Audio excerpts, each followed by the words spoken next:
Hello students, hope you all are fine. तो आज के हमारी हिंदी के लेक्चर में हमारी पोयम नंबर 10 है झरना, वो हम पढ़ेंगे। तो ये पोयम नंबर 10 है झरना, वो किसने लिखी हुई है? विष्णुकांत पांडे ने। ओके, तो चलो सबसे पहले आपको क्या करना है, लेसन नंबर 10 झरना का हेडिंग देना है एंड देन आपको शब्दार्थ लिखने हैं। ओके, तो चलो सबसे पहले हम शब्दार्थ देखते हैं।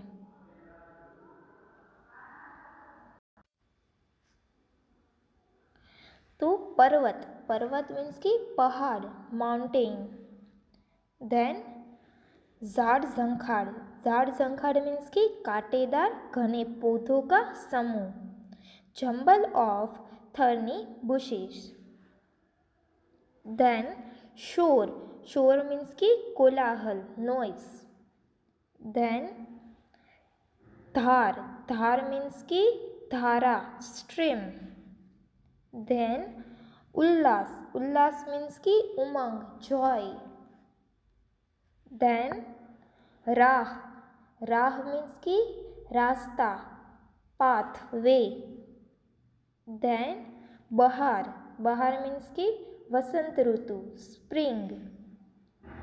देन मंजिल, मंजिल मीन्स की लक्ष्य, गंतव्य, डेस्टिनेशन। देन विघ्न, विघ्न मीन्स की विपत्ति, मुसीबत, ऑब्स्टिकल्स। देन गड्ढे, गड्ढे मीन्स की बनाते, टू फॉर्म। देन कमाल, कमाल मीन्स की करिश्मा, मिरेकल। देन निहाल, निहाल मीन्स की प्रसन्न, हैप्पी। ओके, तो ये हो गए हमारे शब्दार्थ। अभी हम पोयम देखते हैं। तो फर्स्ट है, पर्वत की छाती को तोड़, ऊंची चोटी पीछे छोड़, बढ़ जाता सबको झकझोर, करता चलता हरदम शोर। तो पर्वत की छाती को तोड़ मतलब कि पर्वत होता है, उसके बीच में देखो ये पर्वत है ना, ये बड़ा बड़ा पर्वत है, तो उसकी छाती को तोड़कर मतलब कि पर्वत के बीच में से वो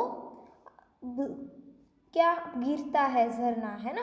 और ऊंची चोटी पीछे छोड़, वो पर्वत तो बहुत बड़ा होता है, तो उसकी छाती को तोड़कर वो इतनी ऊंचे से वो नीचे आता है, इसलिए क्या कहा गया है कि ऊंची चोटी को पीछे छोड़कर वो आगे बढ़ जाता है और करता रहता हरदम शोर। तो झरना होता है, वो नीचे गिरता है तो कैसे शोर मचाता हुआ चलता है, उसकी आवाज़ भी आती है ना, इसलिए कहा गया है कि करता चलता हरदम शोर। मिले राह में पेड़ पहाड़, चाहे मिले झाड़ झंखाड़, लड़ता है सबसे भरपूर, करता पल में सबको चूर। तो झरना होता है, वो चलता रहता है, पर उसके बीच में राह में मतलब कि उसके रास्ते में पेड़ फिर पहाड़ आए, या फिर चाहे झाड़ झंखाड़, झाड़ झंखाड़ मीन्स की कांटेदार और घने घने पौधे होते हैं, उसका समूह, उसका ग्रुप, तो उसके भी वो पीछे छोड़कर वो आगे बढ़ता रहता है, सबसे वो लड़कर आगे बढ़ता रहता है और पल में सबको चूर कर देता है। मतलब कि उसके रास्ते में जो छोटे छोटे या फिर बड़े बड़े पौधे होते हैं, तो वो झरना तेज से आता है तो वो भी वो नष्ट कर देता है, इसलिए कहा गया है कि पल में वो सबको चूर कर देता है। ओके, देन मस्ती में गाता है गान। तो जैसे झरना धीरे धीरे बहता है तो कैसे हमें आवाज़ आती है, तो वो मस्ती में गाता रहता है, देता सबको जीवन दान। झरने में क्या होता है, पानी होता है ना, तो पानी तो हमारे लिए क्या है, जीवन दान ही है ना, हम उसके बिना जी नहीं सकते, इसलिए कहा गया है कि देता सबको जीवन दान। जहाँ जहाँ भी बहती धार, छा जाती है वहाँ बहार। तो जहाँ जहाँ पर पानी झरना बहता रहता है, वहाँ पर क्या छा जाती है, बहार छा जाती है। मतलब कि जैसे चारों ओर ग्रीनरी छा जाती है। चलना ही बस उसका काम, तो झरना तो क्या चलता ही रहता है, वो तो बहता रहता है ना। करना नहीं कभी आराम, तो झरना कभी एक जगह रुक नहीं जाता है, वो तो बहता ही रहता है, चलता ही रहता है।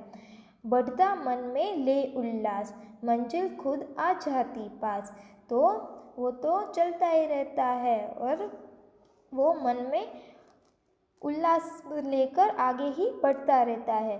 तो मंजिल होती है, उसका लक्ष्य होता है, वो खुद ही उसके पास आ जाता है। वो क्यों? क्योंकि वो तो चलता ही रहता है, वो कभी भी रुकता नहीं है।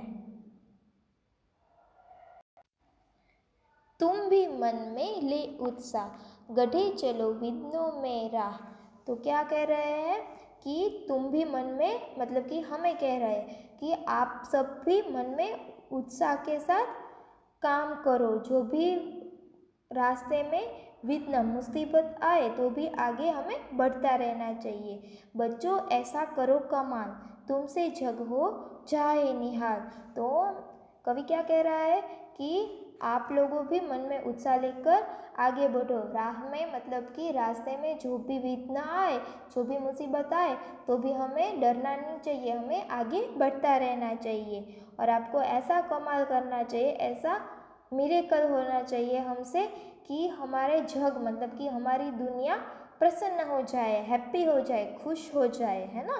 तो हमें भी कभी रुकना चाहिए नहीं, आगे ही बढ़ता रहना चाहिए। जो भी मुसीबत हमारे सामने आए उसका हमें सामना करना चाहिए, उससे डर जाना चाहिए नहीं। ओके, यहाँ पे हमारी पोयम नंबर 10 झरना वो फिनिश होती है। Okay students,